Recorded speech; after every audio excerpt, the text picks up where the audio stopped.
Mohanavani Telugu podcast ఉంటున్న శ్రోతలందరికీ హృదయపూర్వక ధన్యవాదాలు. ముందుగా అందరికీ శుభ గురువారం. శ్రీమతి జి లీలా మహేష్ గారు సేకరించి పంపించిన ఒక అద్భుతమైన విషయాన్ని అందరం విని అసలు విషయం ఏమిటో తెలుసుకుందాం. మన భారతావనిలో ఎందరో మహమ్మదీయులు హిందూ సాంప్రదాయాలకు ముగ్ధులై హైందవ మతాచారములతో జీవనం సాగించి ధన్యులైన వారు చాలామంది ఉన్నారు.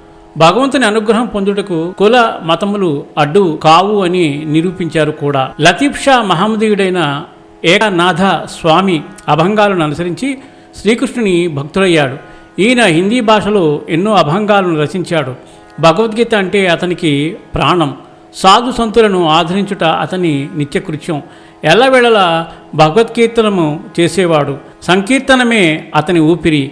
ఈ లతీఫ్ షా చేయు కీర్తనలకు ప్రజల నుండి విశేషమైన ఆదరణ లభించేది. ఒకసారి లతీఫ్ షా ఆ దేశపు రాజధానిలో సంకీర్తన చేయుచుండెను. ఆ దేశపు రాజు మహమ్మదీయుడు లతీఫ్ షా గురించి వినిన వెంటనే ఆ రాజు మహమ్మదులై ఉండి హిందూ ధర్మను ఏ విధంగా ప్రచారం చేయుచున్నారు అని ఆగ్రహించి అతనిని బంధించి తెమ్మని కొంతమంది భటులను పంపెను. ఆ భటులు లతీఫ్ షా సంకీర్తనం చేయు ప్రదేశంలోకి వెళ్ళి అతని సంకీర్తనము విని మైమరిచిపోయి తాము వచ్చిన సంగతిని కూడా మరిచి అక్కడే కూర్చుండిపోయారు. భటులు ఎంతసేపటికి రాకపోవుట గమనించిన రాజు మరికొంతమందిని పంపగా వారు కూడా అలానే అక్కడే ఉండిపోయారు.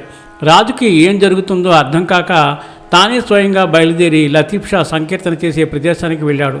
రాజును చూసిన ప్రజలలో కలకలం ప్రారంభమైంది. లతీఫ్ షా వెనక శ్రీకృష్ణునకు తాంబూలం తినిపిస్తున్న రాధ ఫోటో ఉంది.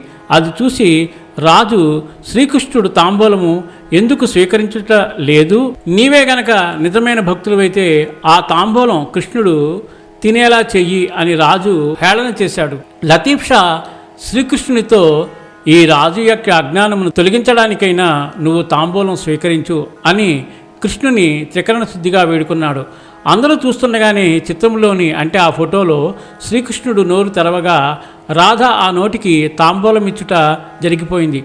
ఆ తర్వాత రాధ చేతిలోని తాంబూలం మటుమాయమైంది. ఇది చూసిన రాజునకు కనువిప్పు కలిగి లతీఫ్ షా పాదములపై పడి క్షమాపణలు వేడుకున్నాడు. ఆనాటి నుండి రాజు కులమత భేదములెంచక అందరినీ సమానంగా ఆదరించి కీర్తి ప్రతిష్టలు సంపాదించుకున్నాడు. సర్వేజన సుఖనో భవంతు, లోకా సమస్త సుఖనో భవంతు. ధన్యవాదాలు. స్వస్తి.